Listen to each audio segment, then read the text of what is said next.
There's more to the flipped classroom than simply flipping the classroom. This month's edition of School Administrator brings you Act 2 of this popular instructional model. Be it the challenges or incredible opportunities, you'll find out the what happens next once district technology is leveraged so the teachers are no longer lecturing in front of their class.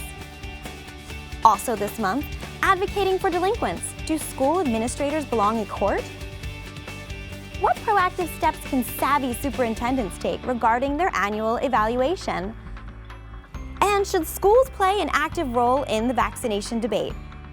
Finally, school district drone policy and essential Twitter advice, all in the December 2016 edition of School Administrator Magazine, the flagship publication of AASA.